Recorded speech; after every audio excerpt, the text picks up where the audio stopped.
Welcome to The Self-Led Woman.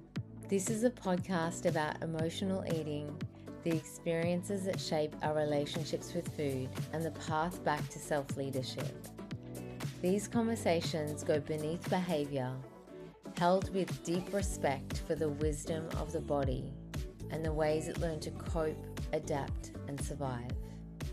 And when we can peel back those layers and meet the parts of ourselves that need care, we begin to see that food was never the problem, and we can return to who we really are. I'm your host, Megan Darnell. Let's dive right in. So at the time of recording this, I had 2 cysts removed from my scalp yesterday. And just FYI, I'm fine. There's nothing wrong. They've been sitting on my head for probably 10 years, and I've just never bothered to do it because I thought that I would actually have to have the parts of my head shaved. And so that's why I avoided it for so long. And when I went to see the GP about it, because my husband was like, would you just go and get those damn things taken out, like, before they become a problem?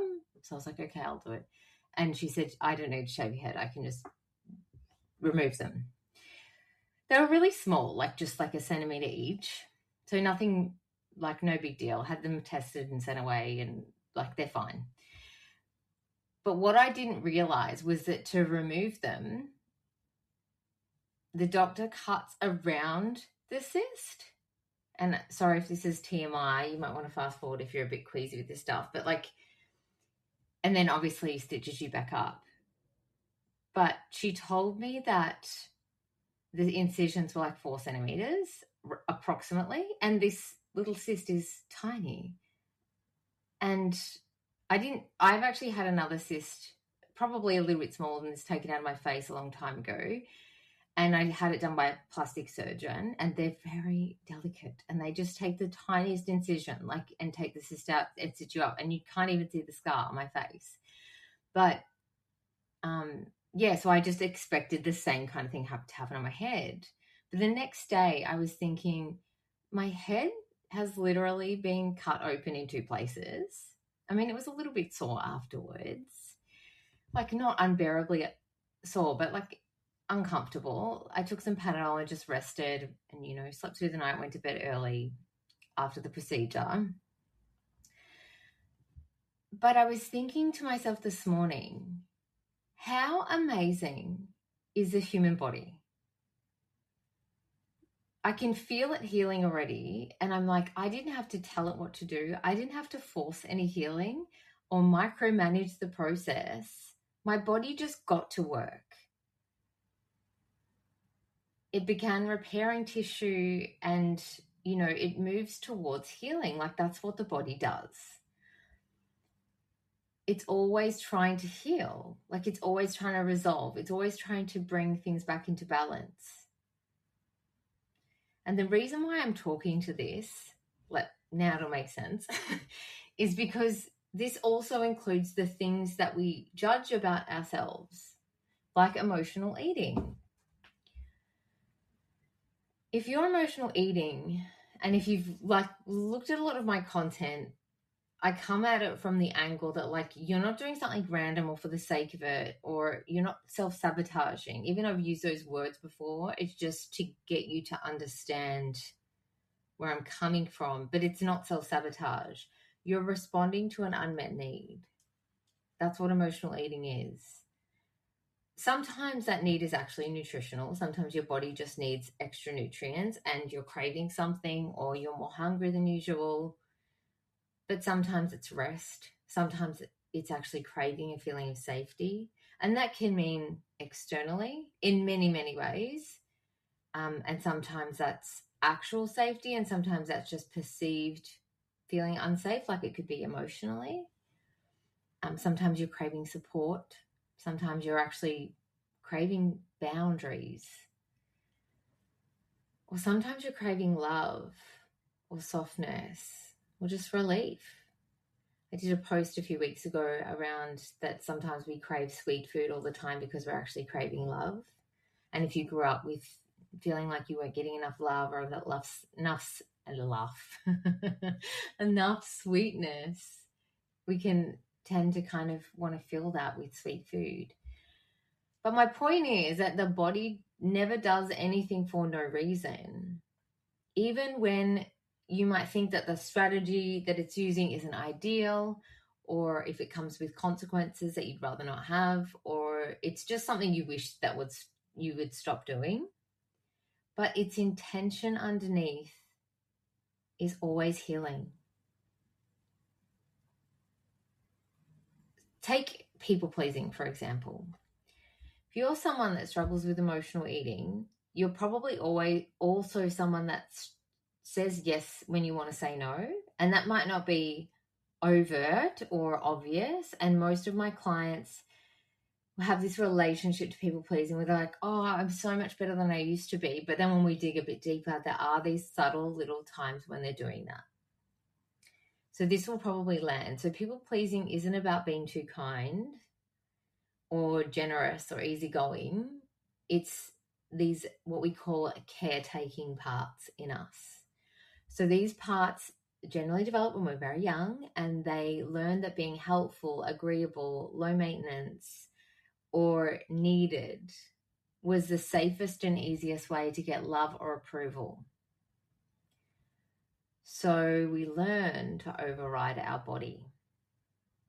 We learn to push past the capacity that we have, and we keep going even when we're exhausted. And all my clients are high functioning. They all, at times, push past their exhaustion or keep going. But just because you're capable doesn't mean you have capacity. And there's a big difference between capability and capacity. Just because you can do something or you think you should, it doesn't mean that like your nervous system has the capacity to hold it. And when once upon a time receiving love might have depended on being useful, you often don't listen to the capacity. It's a behavior built on survival. So then you have resentment that builds, anger that builds, your exhaustion, and a sense of really being unseen. And that's, like I have talked about before, feeling unseen within, like inside connection. So it's like you might have really close people around you, but when you're constantly people pleasing and constantly trying to make everyone else happy, and often it's quite unconscious, you don't really feel like you're being who you truly are, and you don't feel like you can be. And that might not be because of the connections that are happening now. That's simply what you learned a long time ago, and you're running the same script. So your emotions don't feel safe to be expressed, or even your no. They get pushed down, and food becomes a place that helps you do that like the place where those emotions get to go. And food isn't actually the problem, but food is very reliable. It's the place where high functioning women can just get a little bit of relief. And food doesn't require anything from us in return. It's that time where we don't have to be vulnerable. We don't have to risk rejection. It doesn't ask questions. It doesn't ask anything of us. It soothes us quickly. And when we talk to parts work, the part of you that comfort eats, for example, is often the part that people get most frustrated with. But if you think about the comfort eating part of you, imagine it's like this beautiful kind of grandma energy. And you've had the worst day ever, and you come home, and it's like this grandma energy just comes up to you and says, honey, you've had a really rough day. Sit down, I'm going to wrap you in a blanket, and here, have your favorite food. Have a little treat. You deserve it. You've had a really rough day. And we have so much frustration towards that part, but she's just trying to love on us. She soothes us very quickly. So when you're emotionally eating, it's not a failure. Your system is just regulating with the beautiful tools that it has. And most approaches to this miss the point entirely. Like they just focus on the behavior but they don't actually offer your system an alternative. And your body just doesn't stop a survival strategy unless something else can take its place, as in something else to regulate you, something else to hold you, something else to meet your needs. And when we work through the lens of IFS, we don't just give you another thing to do. We don't give you rules or, to-do lists or techniques or meal plans or coping strategies. It brings you back into relationship with your own system. Underneath the eating, underneath people pleasing or control, for some people, it's not necessarily about the emotional eating. It's actually a control thing with food, but they don't feel free with food either. It takes up a lot of space in their brain. Or there might be rebellious parts, like they're the parts of you where it's like, I hear so many people say they're good, in inverted commas, good or weak, and then it's like their rebel parts driving them to the supermarket at 9 p.m. on a Friday night to scratch the itch. And that rebel part comes in after a really hard week and says, fuck this, I'm going to get chocolate, or whatever it wants to say. But these parts of you are all doing very specific jobs. And they took on their jobs a long time ago. And back then, there was probably no other option. But when we can meet those parts, when we can let them feel seen and supported, they don't need to keep doing those jobs anymore. And then your body already knows how to heal. That's why I love IFS so much, because I'm just the guide and I'm just guiding you to work with your parts, but you're the one. But a lot of the time, I'll get my clients to a place where they can meet the part, and I know what to do, and there's a process, obviously, but I'm led by the client's system. And often I might say things like, what would you like to say to the part? And if they're in self energy, they know. They know the perfect healing thing to say to that part to make it feel seen and heard and supported and witnessed. And that's so healing for your system. Just like, my scalp knew how to heal without instructions, like the body already knows how to heal. And that goes for your emotional body as well. But it does need the right conditions. It needs safety, obviously, but like attunement, being able to meet your parts with compassion and letting them feel seen and supported is attunement. When I say to my client, what would you like to say to the part? They know exactly what to say. They're in self energy. Your self energy always knows what to say. And I'll know if my client's in self, and I'll know if it's safe to go there or whether they're actually speaking from a part. But we meet these parts with attunement, with permission always. We never push past them, and with presence. Like there's nothing forceful about it. There's nothing controlling about it. And that's why it works. When we shame ourselves for emotional eating, we're telling the body to stop healing. We're providing, like these parts of us that shame us, like our inner critic. It creates more cortisol in your system. And that just makes your body hold on tighter. When we're shaming ourselves or trying to control to get ourselves out of something and not offering another pathway or another support, it's kind of like throwing someone in the ocean that doesn't know how to swim, but like ripping their floaty away, their flotation device away. But IFS, why I love it so much is that it's not just about the work that we would do together. It's a tool that you take into your life, and it's not another thing to do. It's literally teaching you how to have a relationship with these parts so that you can in real time use this in your life. But it's a relationship.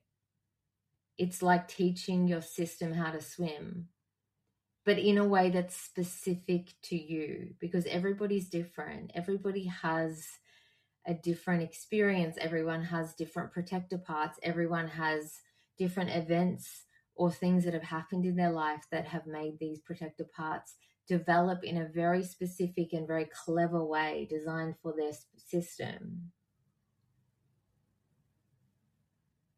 And when we can meet like the need that's underneath, say, the emotional eating, food doesn't have to keep doing that job for you. Not because you controlled it or shamed yourself into it, but just because it's no longer required. Literally, it's like the difference between having a flotation device versus knowing how to swim. So the behavior just softens and there's no urgency or charge there anymore. It just reduces down to like such a small amount, and eventually it's gone. It'll be, maybe months later and you're like, wow, I don't even do that anymore. But your body isn't the enemy. It never was.